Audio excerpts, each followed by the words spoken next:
So Russia just made a very costly mistake. Depending on how things continue to play out, it could potentially be one of their costliest mistakes of the entire war. Where Russia was making a massive gamble, hoping to create a strategic benefit for themselves, but instead that completely backfired, and now what was going to be a strategic benefit could actually result in highly increased pressure on Russia. Pressure that Russia might not actually be able to handle. What I'm talking about is Russia's recent incursions with drones into Poland and also Romania, incursions that were clearly not an accident, and despite what Russian propaganda says, were clearly Russian for a lot of different reasons that have already been explained in a whole lot of other videos. Russia made these incursions hoping to get a certain reaction out of NATO countries, and it wasn't the first time that they have done something like this. And Russia made this incursion with the assumption that the thinking within NATO countries hadn't changed since earlier on in the war, but it turns out that Russia was wrong.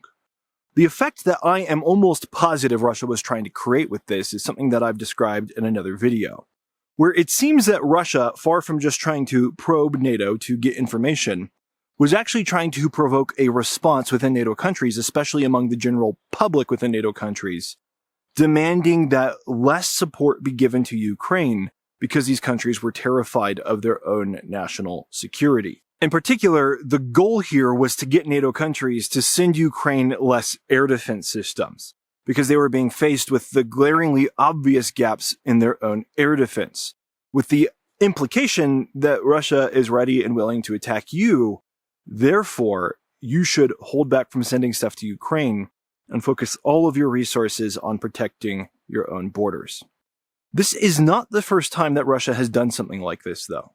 Russia, many times throughout the war, has built basically fake military bases on NATO borders to get NATO countries to send, for example, less tanks and less armored vehicles to Ukraine, where the fighting is actually happening. And Russia, by doing this, is able to get a massive benefit for themselves at a very low cost. Basically, for the cost of a couple of tents that sit vacant, Russia is able to remove equipment from the battlefield in Ukraine without even having to destroy it, because that equipment just simply never arrives in the first place. Russia has also tried to achieve things like this through drills in Belarus with the Russian military. I'll explain more about that in just a minute. And Russia was clearly hoping that the strategy that they have used effectively throughout the war would continue to work. However, it didn't. The response of NATO in this case may have been to increase more air defense on their own soil, but that was not the only response. And already we see conversations opening up with Poland saying that they should consider re-implementing or re-bringing up the idea of the implementation of a no-fly zone over Ukraine. Now, this is not the first time that the topic of the no-fly zone has been brought up. And obviously, the mere fact that the conversation is happening doesn't mean that anything real will actually happen on the battlefield. That being said, this is still very significant for several ways. First and foremost, the conversation being brought up and pushed in this direction shows that Europe is indeed calling Putin's bluff. They know what he was trying to get, and they are very clearly showing that their reaction is not going to be that. But second of all, a lot of things have changed since the last time we had conversations about a no-fly zone. A lot of big things have changed, which mean the outcome might actually be different. First and foremost, a lot of European countries have new leaders. And a lot of these new leaders have made steps to help Ukraine that they were not making earlier on in the war. Early on in the war, when the no-fly zone conversation was happening, a lot of people were still very terrified of Russia for a lot of reasons. And there were a lot of Russian red lines that people had not yet been willing to cross. The no-fly zone was just one of those red lines. Since that time, a lot of red lines have been crossed. A lot of them, including things like giving Ukraine the permission to strike targets within Russia with long-range missiles that were provided by Western countries. There have also been other red lines where people have openly talked about sending troops to Ukraine in a couple of different formats, either pre-peace or post-peace. It doesn't matter, because for Russia, that's a red line that Europe does not really seem to care about at all. And they are actively pushing against Russia. And that is a good sign that they are finally willing to do things that Russia doesn't want them to do, because why would you do things that the invader of a country is just asking you not to do. And even more than that, for Poland themselves, the ability to guide the public narrative around the no-fly zone has just improved a lot. Because the fact that drones from Russia have now entered Polish airspace and Romanian airspace now gives a way for these countries, and NATO as a whole, to tell the public that the risks of a no-fly zone are actually worth it. Before this, a lot of people argued that, Ukraine's problem was not their problem. A lot of the public saw and still sees no benefit in actually helping Ukraine other than just being angry at Russia because countries shouldn't invade other countries. But that wasn't enough to actually push people over the line to helping them. But now we have countries in their own self-interest having a reason to implement the no-fly zone, and that might result in a different outcome. By the way, some of you have been emailing me and telling me that this channel might actually be part of the reason that the outcome has actually gone in this direction. And I have no way of actually knowing if that's true, but there is one thing that is true, which is that after I posted my video on this subject, there have been news articles that have come out that have been repeating the talking points that, to my knowledge, were first introduced here on this channel. I've seen, for example, The Telegraph publish an article that very much follows every line of the argument that I proposed in my video. And we have also seen European leaders openly having this conversation. And again, I have no way of knowing if we influenced those people directly. I wouldn't be that surprised because these videos get a lot of views and you never know who's watching. But in either case, the work on this channel certainly isn't hurting. And so I just want to say a quick shout out to all of the people who support this channel and who watch these videos.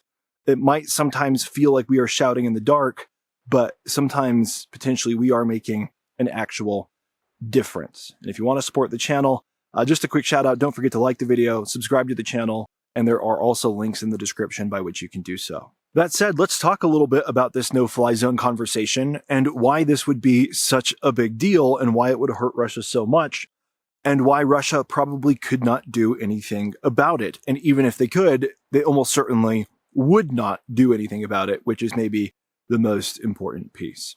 The no-fly zone would really hurt Russia a lot, even if, for example, as it's currently being talked about, Poland just began shooting down Russian military targets over Western Ukraine.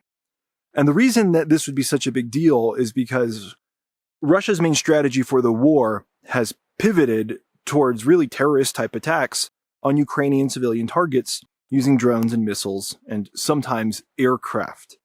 This is Russia's main strategy. It's why they want to detract air defense from Ukraine. But even if European countries just implemented a partial no-fly zone over Western Ukraine, what that would do is it would free up Ukrainian air defense systems to be positioned elsewhere.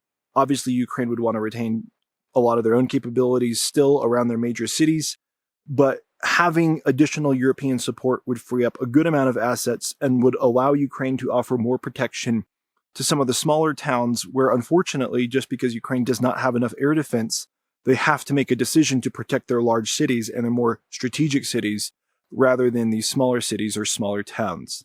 And so an implementation of a no-fly zone would not only save a lot of Ukrainian lives, but it would also hurt Russia's primary strategy right now, and it would send them back to the drawing board, which I've already described as totally scribbled over, and Russia really doesn't have a lot of other options, a lot of strategies to turn to. For their part, Russia absolutely could not respond to this, or at least they would not, because it would be impossible for Russia to argue that people shooting down targets over Ukrainian airspace was an actual threat to Russia itself. Already, people have come to grips with a lot of these red lines, and they have given Ukraine permission to use their weapons to actually strike targets within Russia itself. And Russia did nothing. The nuclear warfare never came. Russia wasn't able to do anything significant to these countries other than throw some angry words. And when a country is invading another country and killing thousands of innocent people all the time, who really cares if they throw some angry words at you? Russia obviously knows that they cannot engage in a war with NATO and win.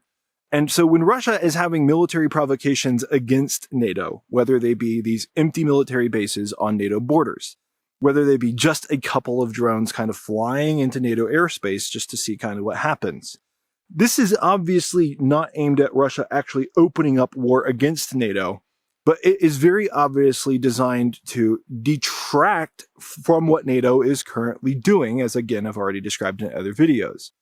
Russia is terrified of NATO getting involved in a more major way, and that is why they have red lines. That is why throughout the entire war they have had propaganda trying to influence politics so that NATO countries don't get involved in a major way. But every time we have seen NATO call Russia's bluff and cross a red line and do something that Russia doesn't want them to do, they have no response. And so if NATO is simply defending Ukrainian airspace from Russian aerial from Russian, air attacks with drones that might float over into their airspace, which they now have a legitimate reason to say that because it has happened, Russia's arguments will have no teeth internationally. They will have no teeth among their own population. They will have no teeth among NATO populations. And that is very important to point out. There is also another aspect to what's going on right now with Russia's incursions into Poland and Romania that I haven't mentioned in previous videos, but that it's vital I mention to set important context and to reinforce the arguments I've already made, which is right now at this very moment, as these drone incursions are happening, Russia is having military drills in Belarus. And these military drills are very interesting because, again, with everything we see in Russia, there is a massive difference between what is actually happening and what the media says is happening. I keep getting comments saying that Russia has 150,000 soldiers in Belarus. And it looks like Russia is going to attack a NATO country because the last time that Russia sent a huge amount of troops to Belarus for military drills, they actually invaded Ukraine. And a lot of people don't realize that this number is not true. I don't actually even know where it's coming from. It could be Russian trolls. It could be people legitimately worried who have gotten information from a bad source. But the reality is that Russia only has about 7,000 troops in Belarus right now, which is not enough to actually attack a NATO country. And critically, it's not enough to actually spook NATO countries into actually, attacking those soldiers. And that might be why Russia has had such a limited number. Russia also might have such a limited number just because they just don't have military forces to spare.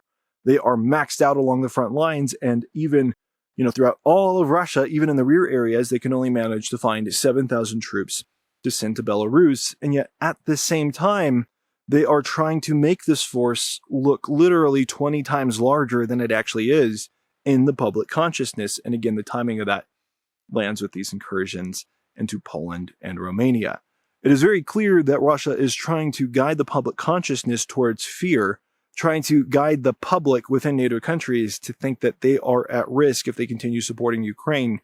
But the facts on the ground don't match that fear.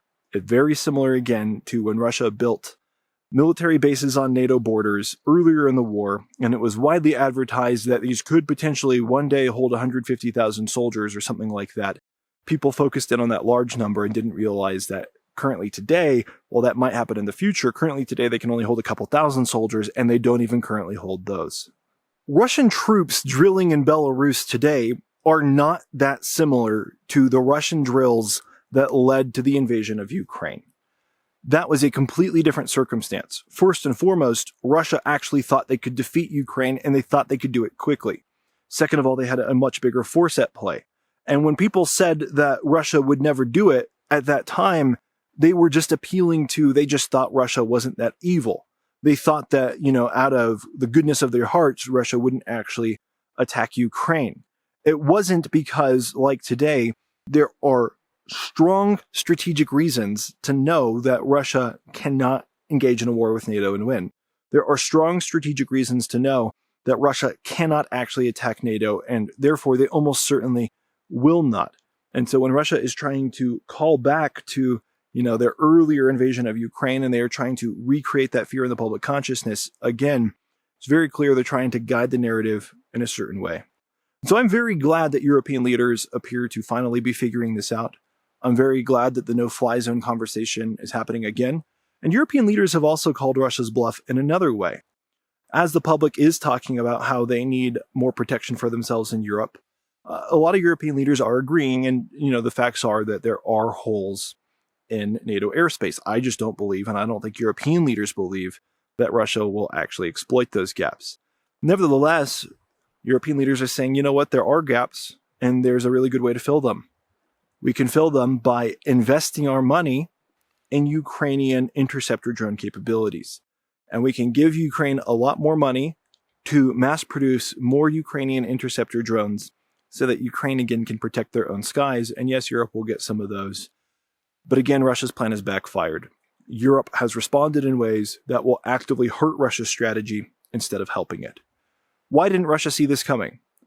Well, I think Russia didn't see this coming because, frankly, they have tried similar strategies throughout the war many times and it has worked. They probably thought that this would work, but they don't realize that things are changing in the world outside of Russia. Maybe Vladimir Putin doesn't get good information. Maybe he's just desperate. But a lot of things have changed in this war.